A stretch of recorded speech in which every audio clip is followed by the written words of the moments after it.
আসসালামু আলাইকুম, শুভ সকাল। সবাই কেমন আছেন? আজকে একগুচ্ছ ফুলের শুভেচ্ছা।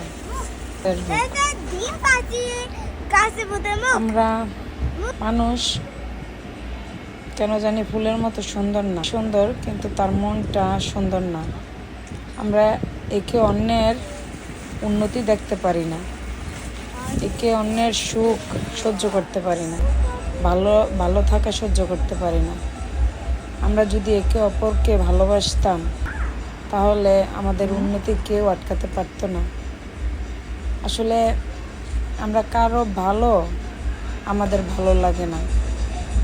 আমরা ভাবি ও তো উপরে উঠে যাইতেছে, এটা কিছুতেই মানা যায় না। সো এগুলি হিংসা, বিদ্বেষ, অহংকার এগুলি বাদ দিয়ে আসুন, আমরা একে অপরকে ভালোবাসি।